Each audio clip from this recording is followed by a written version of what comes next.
Welcome back to Tea Talk. Each week, we invite a professional who is an expert at what they do to share about their job. This week, please welcome Ms. Đặng Kim, lecturer at University of Social Sciences and Humanities. Hello. Hello, everyone. Hello. Right. All right, Ms. Kim, I invited you here today for a tea, right? Okay, yeah. Cup of tea. So Okay, that's so what we'll what's do the first. flavor? All right, so I will let you drink this tea and you will guess what kind of flavor it is, okay?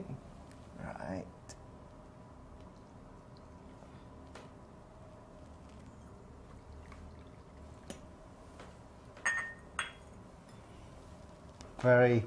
It's very elegant. It smells like lemon. Lemon, very fruity, right?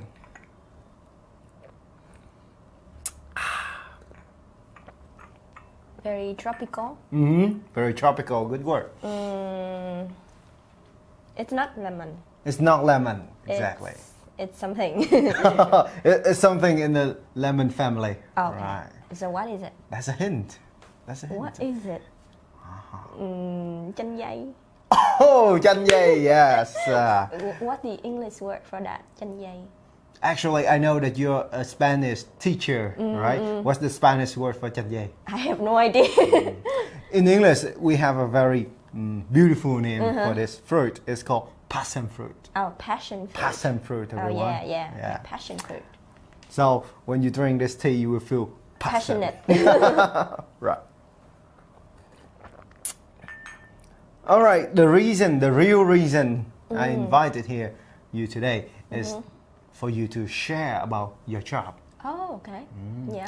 So I know that you are a lecturer at the USSH, right? USSH. One of the best universities to study at.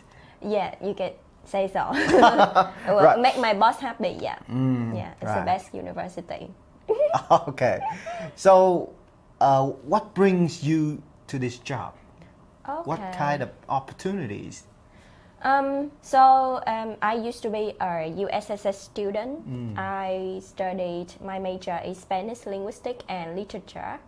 And then when I came back from the UK with my master degree, one of my former teacher asked me to join her to the Department of Spanish, and we became colleagues.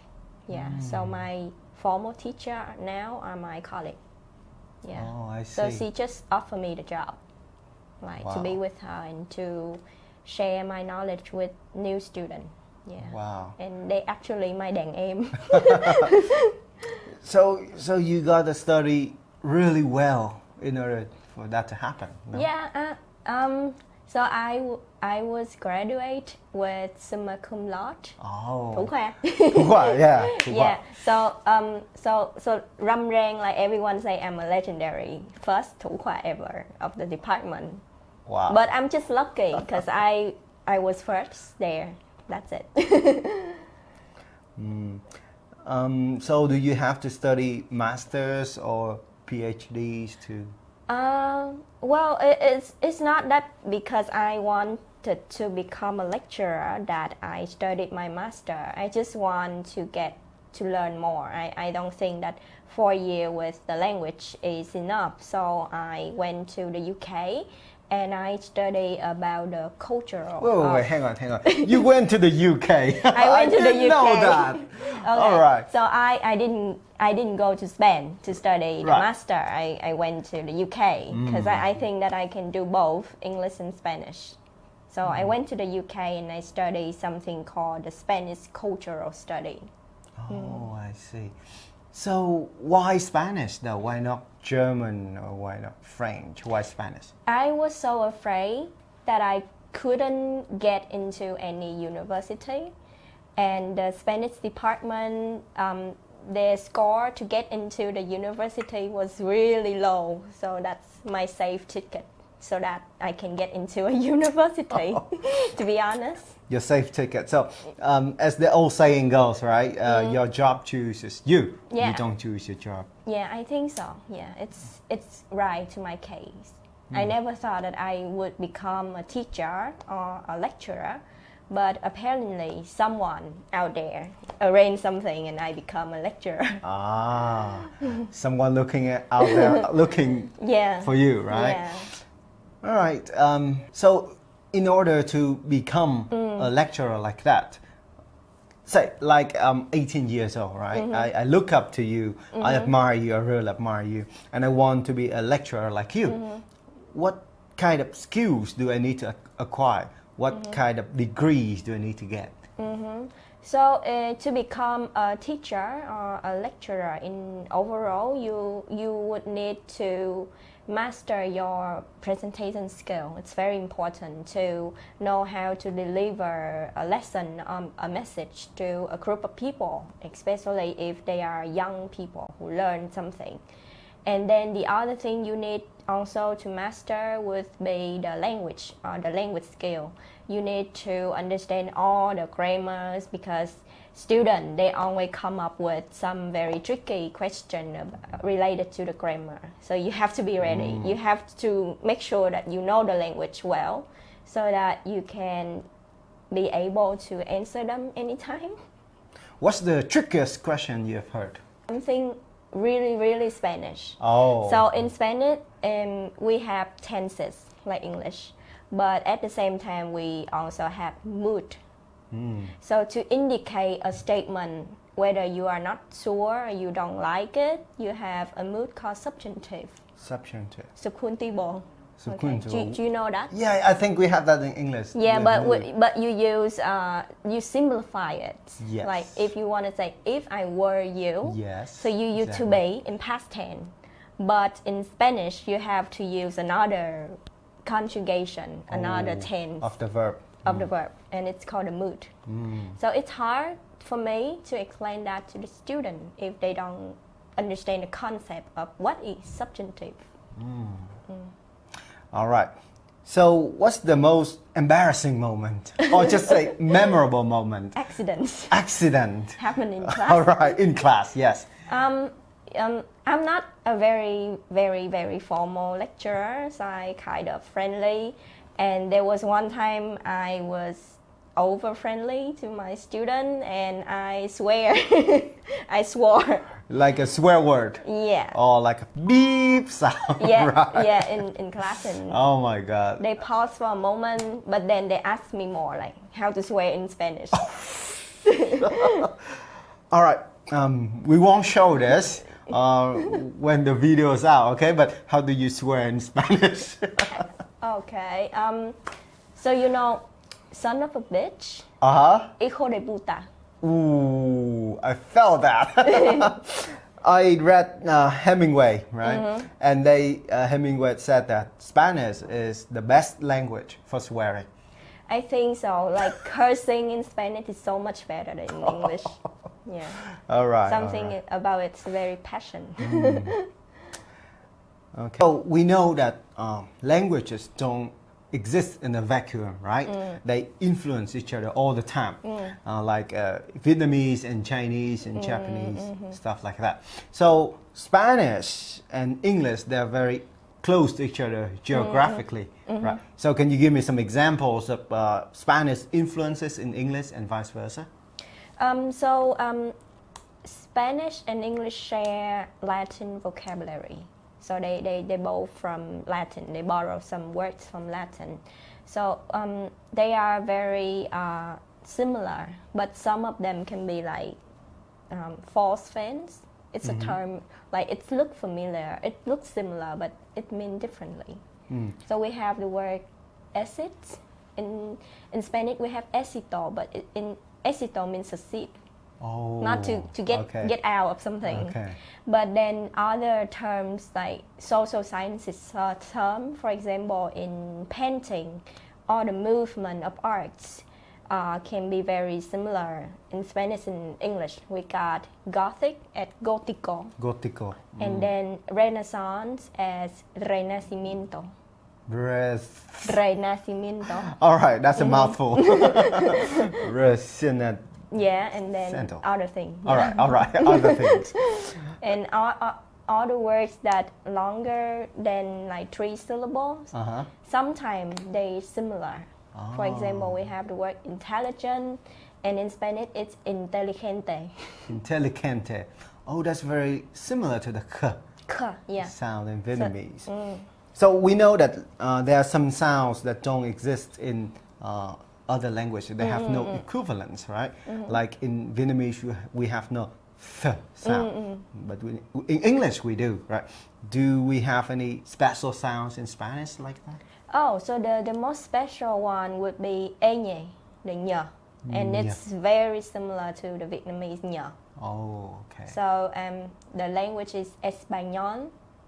So it's like Español. Ah, Yeah. Español. And other similar sound that we do have in Vietnamese is y of the southern people. So Like in bia. bia. Oh, all right. Or like in introducing yourself in Spanish, it's me llamo Kim. So llamo. Me llamo Minh. Yeah. All right. Yeah. Oh, I learned something in Spanish. First lesson. Good for me. Actually, now that I remember, right, we have the word año. Año. Right. Yeah, año is year. Year And in Spanish. in English we have annual. Annual, right. Yeah. Right. So, this one question is for you guys, high school students, okay? I know you do a lot of presentation in front of class. So, when you do presentation, when you give a presentation, you have to stand up in front of like 50 people. And sometimes you're very nervous, right? You're sweating and trembling, your legs and all. Right. So how do you combat that fear? Have you ever had that kind of fears? And how do you combat it? Well, I think reputation is very important. It's the key thing here. So when you are prepared and you know all the things that you're about to say and you imagine things that people gonna ask you, so you would get more confident. And then when you on the stage, simply think of it as sharing, not showing. So you share something to people like your friends or your student, and you share it with honesty and sincerely. Oh, I I see. think that's the key. Some people they try to show that they know something, but instead of that, just share. Don't show, share. Don't show, just share. Yeah. All right. Last question for you, all right? Okay, last question. All right, have some tea first. Okay. All right. This must be the difficult one. No, it's not too difficult. But it could be sensitive because you're teaching in the university, right? Okay. So what kind of advantages and disadvantages of your job? Of my job. Yeah. Okay. So the advantages is to be able to share. Because I'm a very extrovert person, so I like to share all the time. So it's not like every day that you got people sit down and listen to you. So it's an amazing feeling for me to share things to my student. The disadvantage would be, well, there is no air conditioner in the university. Oh, really? So it can get very hot, and sometimes the student can be very sleepy. Yeah, I know that feeling, right? When you stand in front of people and you talk to them and they just look at their phone or just look outside the windows. Yeah. It's a terrible feeling. Yeah, I have to come up with games and punishment all the time. Oh, games. Speaking about games, Okay. so basically, right, we know that we have a lot of names in Sino-Vietnamese. That means Chinese loan words, right? So back in the days, we don't have Nga, we have Nga La Tu, for example. Nga La Tu. Okay, First so that's time heard Russia, about it. right? Russia. Oh, first time you heard about it. Right, so I will give you some names in Sino-Vietnamese, and then you try to guess what's the modern names Okay. of Let those. me. I will try. Just countries and cities, okay? Country and city. Countries and cities. Okay. Let's So see. the first one, let's make it easy for you. Español. I think it's Tây Ban Nha. Spain. Español, yes, Español. España. Español, right. Español. Right. The second one won't be that easy, okay? Mạc Tư Khoa. Mạc Tư Khoa. Yes. Is it Moscow? Wow, you're Yeah. right. Moscow. We have this very famous song, I believe. It's an old one. Giữa Mạc Tư Khoa nghe câu hò ví dặm. Right. Okay. All right. So it's just the M. The only M word I know is Moscow. Okay.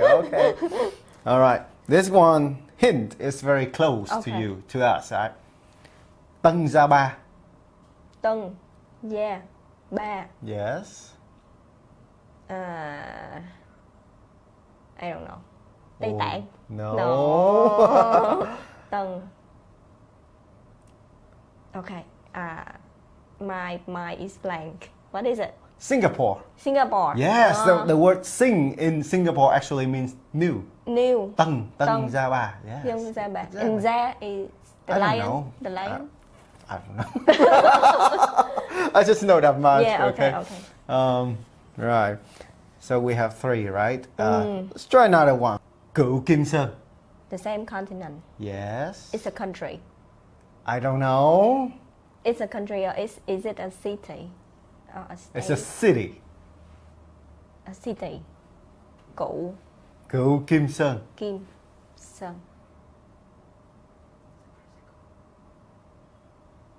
I don't know. It's San Francisco. San Francisco. Right. Okay. I Wow, have no you- idea. I have no idea until like an hour ago. Okay. Just for the purpose of the show. It's crazy. The old names are crazy. Oh, I got one question for you. Oh. So, you know that the Spain, Yes. all Latin American, right? And they kind of built up the new Spain. So, what is the country who used to be named the new Spain? New Spain. Oh my God. I know that New York is like New Amsterdam. No, New York is New York. But then there's from the New York New people. Amsterdam. Yeah, for the York Yeah. people. But there's New Amsterdam. New Spain. Yeah. I bet it's in the East Coast. Well, they like tacos. Huh? The people there, they like taco. Yes. Everyone likes taco. Yeah, just think simply. What Okay. is a country for taco? Mexico? Mexico. Yeah. Really? Mexico? So Mexico used to be the new Spain. Oh, I see. Mexico is the new Spain. Yeah. Very interesting. You learned something new today, right? Yeah. Right. So thank you. I think that's it for the Thank you for show inviting me today, to Ting. right? It's very entertaining to talk to you. Thank you for all the stories you My share, pleasure. all the knowledge you've shared, Thank you. right? Yeah. And to close this program, right? Okay. Do you have any words to say to the students, the high school students, university students watching this show right now? So teaching is awesome because you can share a lot of things to people. So if you want to become a teacher, just try hard, like study hard in grammar. Yay! That's it for this week. What do you think about this week's episode? Who do you want to see next week? Comment down below and let us know. Right, don't forget to like, share, and subscribe. Thank you and see you again.